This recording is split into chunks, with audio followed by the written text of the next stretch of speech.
Hello friends, welcome to eureka. നമ്മൾ ഇന്നത്തെ വീഡിയോയിൽ ഡിസ്കസ് ചെയ്യാൻ പോകുന്നത് ഫംഗ്ഷൻ ഓവർലോഡിംഗ് അഥവാ മെത്തേഡ് ഓവർലോഡിംഗ് എന്താണെന്നാണ്.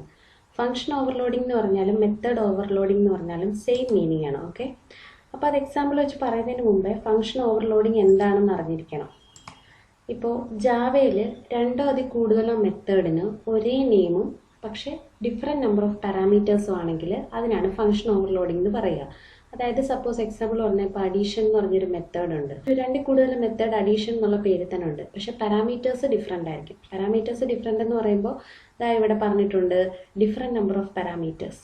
പാരാമീറ്റേഴ്സിൻ്റെ എണ്ണത്തിലുള്ള ഡിഫറൻസ് ആയിരിക്കാം, അല്ലെങ്കിൽ ഡിഫറെൻറ്റ് ടൈപ്സ് ഓഫ് പാരാമീറ്റേഴ്സ്, അതായത് പല ടൈപ്പിലുള്ള പാരാമീറ്റർ ആയിരിക്കാം. ഇപ്പോൾ സ്ട്രിങ് ആയിരിക്കാം, ഇൻറ്റ് ആയിരിക്കാം, ഡബിൾ ആയിരിക്കാം, മനസ്സിലായോ? അല്ലെങ്കിൽ ഇത് രണ്ടും വരാം, അതായത് പാരാമീറ്റേഴ്സിൻ്റെ എണ്ണത്തിലുള്ള ഡിഫറൻസും വരാം, ടൈപ്പിലുള്ള ഡിഫറൻസും വരാം. അപ്പോൾ ഇത് പ്രാക്ടിക്കലായിട്ട് ഇംപ്ലിമെൻറ്റ് ചെയ്ത് കാണിക്കുന്ന ഒരു എക്സാമ്പിൾ വെച്ച് ഞാൻ പറയാം. പുതിയതായിട്ടൊരു പ്രോജക്റ്റ് ക്രിയേറ്റ് ചെയ്യുകയാണ്. Function overload. ഇനി ഇതിനകത്ത് നമുക്കൊരു ക്ലാസ് ക്രിയേറ്റ് ചെയ്യാം.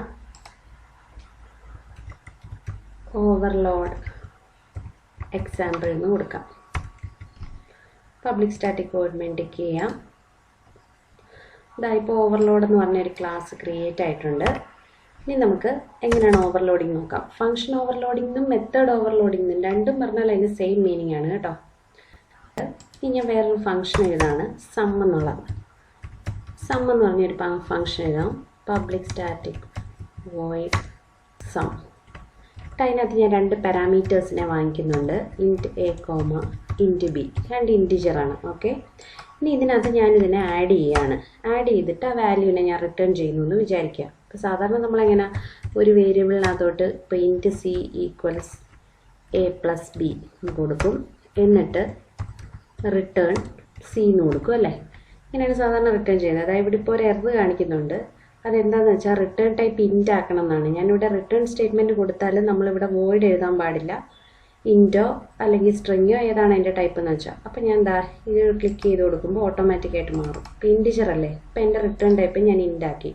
അപ്പോൾ ഇങ്ങനെ രണ്ട് സ്റ്റെപ്പിൽ എഴുതുന്നതിന് പകരം എനിക്ക് വേണമെങ്കിൽ ഇത് മാറ്റിയിട്ട് റിട്ടേൺ എ പ്ലസ് ബി എന്ന് തന്നെ ഡയറക്റ്റായിട്ട് കൊടുക്കാം. മനസ്സിലായോ? രണ്ട് സെയിം എഫക്റ്റ് ആണ്. ഇല്ലെങ്കിൽ വേറൊരു വേരിയബിളിലോട്ട് സേവ് ചെയ്തിട്ട് ആ വേരിയബിൾ റിട്ടേൺ ചെയ്താലും മതി. അപ്പോൾ ഞാൻ വേറൊരു ഫംഗ്ഷനോട് ഈ സം എന്നുള്ള സെയിം നെയിമിൽ തന്നെ എഴുതാണ്. ഓക്കെ, അപ്പോൾ പബ്ലിക് സ്റ്റാറ്റിക് ഇൻറ്റ് സം. എന്നിട്ട് അവിടെ മൂന്ന് പാരാമീറ്റേഴ്സിനെ മേടിക്കുകയാണ്, int A comma int B comma int C. മൂന്ന് പാരാമീറ്റേഴ്സിനെ മേടിക്കുകയാണ്. എന്നിട്ട് ഇതിനകത്ത് ഈ മൂന്നിൻ്റെയും കൂടെ സം റിട്ടേൺ ചെയ്യുകയാണ്. Return A plus B plus C. Okay, അപ്പോൾ അതായത് നോക്കിയേ, ഒരേ ഫംഗ്ഷൻ, ഒരു വ്യത്യാസവും ഇല്ല. Public static int sum, public static int sum. പക്ഷേ ഇതിൻ്റെ ആകെ വ്യത്യാസം എന്താണ്? പാരാമീറ്റേഴ്സിലുള്ള വ്യത്യാസമല്ല, പാരാമീറ്റേഴ്സിൻ്റെ എണ്ണത്തിലുള്ള വ്യത്യാസമാണ്. ഇപ്പോൾ ഇൻറ്റ് എ ഇൻറ്റ് ബി ഇതിനകത്ത് രണ്ടെണ്ണേ ഉള്ളൂ. പക്ഷേ ഇതിനകത്ത് വരുമ്പോൾ ഇൻറ്റ് എ ഇൻറ്റ് ബി ഇൻറ്റ് സി മൂന്ന് പാരാമീറ്റേഴ്സ് ഉണ്ട്.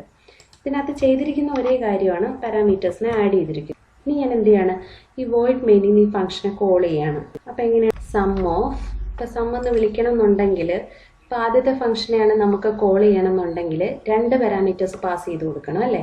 അപ്പോൾ നമ്മളിവിടെ വന്നിട്ട് രണ്ട് പാരാമീറ്റേഴ്സ് പാസ് ചെയ്ത് കൊടുക്കുകയാണ്. ഇൻറ്റിജർ അല്ല ഞാൻ പാസ് ചെയ്തിരിക്കുന്നത്. അപ്പോൾ 2,3 രണ്ടെണ്ണം പാസ് ചെയ്ത് കൊടുത്താൽ ഞാൻ ഈ സം 2,3 എന്ന് ചെയ്യുമ്പോൾ ഇത് ഏത് ഫംഗ്ഷനായിരിക്കും വിളിക്കുക? രണ്ട് ഫംഗ്ഷൻ ഉണ്ട് ഒരേ പേരിലുള്ളതല്ലേ? അപ്പോൾ അത് ചെക്ക് ചെയ്യും. രണ്ട് ഫംഗ്ഷനുണ്ട്, പാരാമീറ്റേഴ്സിൻ്റെ എണ്ണം എത്രയാണ്? രണ്ടെണ്ണം. അപ്പോൾ രണ്ട് പാരാമീറ്റർ ഉള്ള ഫംഗ്ഷൻ ഏതാണെന്ന് ചെക്ക് ചെയ്യും. അത് ഈ ആദ്യത്തെയാണ് അല്ലേ? അപ്പോൾ ഓട്ടോമാറ്റിക്കായിട്ട് കോൾ ഇങ്ങോട്ട് വരും. ഇനി ഞാൻ ഇതിൻ്റെ താഴെ തന്നെ സം 2,3,5 എന്ന് കൊടുത്താലോ? ഇങ്ങനെ കൊടുത്തു കഴിഞ്ഞാലും ഇത് താഴെ നോക്കുമ്പോൾ രണ്ട് സം എന്ന് പറഞ്ഞ ഫംഗ്ഷൻ ഉണ്ട്. പക്ഷേ ഇതിൻ്റെ പാരാമീറ്റേഴ്സിൻ്റെ എണ്ണം 3ആണ്. മൂന്നെണ്ണമുള്ള ഫംഗ്ഷൻ ഏതാണെന്ന് നോക്കും, അതിതാണ്. അപ്പോൾ ഇങ്ങോട്ടായിരിക്കും എൻ്റെ കോൾ വരിക. ഇതിപ്പോൾ നമ്മൾ ഇങ്ങനെ ചെയ്തിട്ട് ഇത് റൺ ചെയ്യുമ്പോൾ ഔട്ട്പുട്ടൊന്നും വരില്ല. കാരണം എന്താ? നമ്മൾ റിട്ടേൺ ചെയ്തിട്ടേ ഉള്ളൂ, പക്ഷേ സിസ് ഔട്ട് ചെയ്തിട്ടില്ല അല്ലേ? അപ്പം നമ്മൾ ഇതിനെ വേണമെങ്കിൽ ഈ ഫംഗ്ഷനെ ഒരു സിസ് ഔട്ടിനകത്ത് നമുക്ക് എഴുതാം. അതായത് ഇവിടെ വന്നിട്ട് സിസ് ഔട്ടിനകത്ത് ഈ ആദ്യത്തെ ഫംഗ്ഷൻ കോളില്ലേ സം 2,3 അതിനെ ഇവിടെ നിന്ന് കട്ട് ചെയ്ത് ഇവിടെ കൊടുക്കാം. ഇനി രണ്ടാമതൊരു സിസ് ഔട്ട് എഴുതിയിട്ട് ഈ രണ്ടാമത്തെ ഫംഗ്ഷൻ കോളിനെയും ഇങ്ങോട്ട് എഴുതാം. ഇനി നമുക്കിത് റൺ ചെയ്ത് നോക്കാം. ഇനിയിപ്പോൾ നമ്മളിത് റൺ ചെയ്യുമ്പോൾ 5 എന്നും വന്നു, 10 എന്നും വന്നു. ആദ്യത്തെ എത്രയാണ്? 2ഉം 3ഉം കൂടെ ആഡ് ചെയ്യുമ്പോൾ 5 വരും. രണ്ടാമത്തെ 2 + 3 + 5 10 വന്നു. ഓക്കെ, ഇതിപ്പോൾ പാരാമീറ്റേഴ്സിൻ്റെ എണ്ണത്തിലുള്ള ഡിഫറൻസ് ആണ് ഞാൻ പറഞ്ഞത്. ഞാൻ നേരത്തെ പറഞ്ഞ ഡെഫിനേഷൻ ഇല്ലേ, ഇപ്പോൾ രണ്ടോ അതിൽ കൂടുതൽ മെത്തേഡിനോ ഒരേ നെയിമും പാരാമീറ്റേഴ്സ് ഡിഫറൻറ്റും. ഇപ്പോൾ ഞാൻ ആദ്യം പറഞ്ഞ കേസാണ് ഇപ്പോൾ കാണിച്ചത്, ഡിഫറൻറ്റ് നമ്പർ ഓഫ് പാരാമീറ്റേഴ്സ്, അതായത് പാരാമീറ്റേഴ്സിൻ്റെ എണ്ണത്തിലുള്ള വ്യത്യാസം.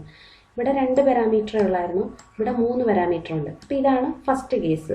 ഇനി ഒരു കേസ് കൂടെ പറഞ്ഞല്ലോ, ഡിഫറെൻറ്റ് ടൈപ്സ് ഓഫ് പാരാമീറ്റേഴ്സ് അല്ലേ, അതായത് പാരാമീറ്റേഴ്സിൻ്റെ ടൈപ്പിലുള്ള ഡിഫറൻസ്.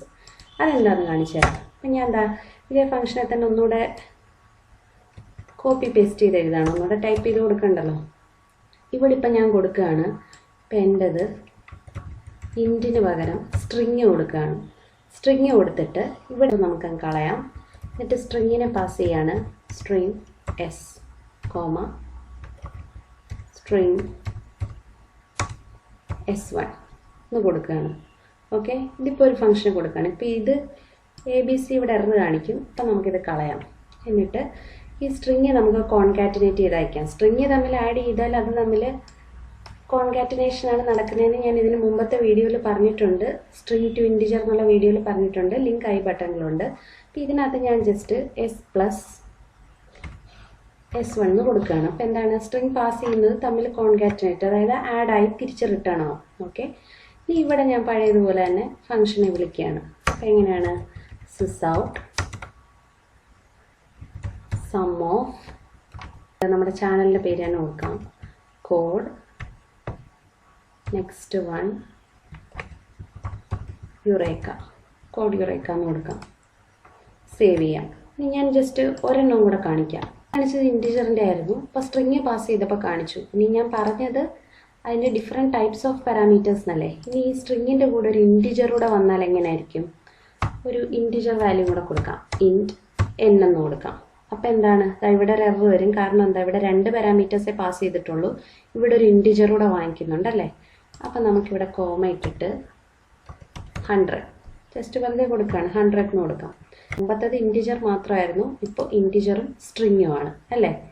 ഞാനപ്പോൾ ഇവിടെ 2 സ്ട്രിങ്ങും ഒരു ഇൻറ്റിജറും പാസ് ചെയ്തു. ഇനി നമുക്ക് ഇത് ചെയ്യാം. ഇതിപ്പോൾ S+S1 കൊടുത്തുള്ളൂ, നമുക്കിവിടെ ആഡ് ചെയ്ത് എന്നും കൂടി ആഡ് ചെയ്യാം. ഇനി നമുക്കിതൊന്ന് റൺ ചെയ്ത് നോക്കാം. അതായത് റൺ ചെയ്യുമ്പോൾ ഔട്ട്പുട്ട് വന്നു. ആദ്യത്തെ എത്രയാണ്, 5ഉം 10ഉം വന്നു ആദ്യത്തെ സമ്മിൻ്റെ. രണ്ടാമത്തെ കോഡ് eureka 100 എന്ന് പറഞ്ഞാൽ സ്ട്രിങ്ങിൻ്റെ കൂടെ ആഡ് ചെയ്യുമ്പോൾ അതെന്താണ്, അപ്പെൻഡ് ചെയ്യത്തേ ഉള്ളൂ ആഡ് ഫംഗ്ഷൻ കൊടുക്കുമ്പോൾ. മനസ്സിലായോ? അപ്പോൾ ഇതാണ് ഡിഫറെൻറ്റ് ടൈപ്പ് ഓഫ് പാരാമീറ്റേഴ്സ്. ഈ ആദ്യത്തെ കേസ് പറഞ്ഞത് പാരാമീറ്റേഴ്സിൻ്റെ എണ്ണത്തിലുള്ള വ്യത്യാസം, ഇത് 2 ടൈപ്പ് പാരാമീറ്റർ എങ്ങനെയാണ് പാസ് ചെയ്യുന്നതെന്ന്. അപ്പോൾ ഇത്രയേ ഉള്ളൂ ഫംഗ്ഷൻ ഓവർലോഡിങ്. ഇത് കോംപ്ലിക്കേറ്റഡ് ആയിട്ടൊന്നുമില്ല. ഇപ്പോൾ ഫംഗ്ഷൻ ഓവർലോഡിങ് തന്നെയാണ് മെത്തേഡ് ഓവർലോഡിങ്ങും. 2ഓ അതിൽ കൂടുതൽ മെത്തേഡിനോ ഒരേ പേരും പിന്നെ ഡിഫറെൻറ്റ് പാരാമീറ്റേഴ്സും ഉണ്ടെങ്കിൽ അതിനാണ് പറയുന്നത്. അത് പാരാമീറ്റേഴ്സിൻ്റെ എണ്ണത്തിലുള്ള ഡിഫറൻസ് ആവാം, പിന്നെ അതിൻ്റെ ടൈപ്പിലുള്ള ഡിഫറൻസ് ആവാം, അല്ലെങ്കിൽ ഇത് രണ്ടും ആവാം. ഇതിനാണ്. അപ്പോൾ ഇങ്ങനെ ഓവർലോഡ് ചെയ്യുന്ന മെത്തേഡിനാണ് ഓവർലോഡഡ് മെത്തേഡ്സ് എന്ന് പറയുന്നത്. ഈ ഫീച്ചറിന് പറയുന്ന പേരാണ് മെത്തേഡ് ഓവർലോഡിങ്. അപ്പോൾ ഇതാണ് അതിൻ്റെ എക്സാമ്പിൾ. അപ്പോൾ എൻ്റെ വീഡിയോ ഇഷ്ടപ്പെട്ടെന്ന് വിചാരിക്കുന്നു. വീഡിയോ ഇഷ്ടപ്പെട്ടെങ്കിൽ ലൈക്ക് ചെയ്യുക. Thank you.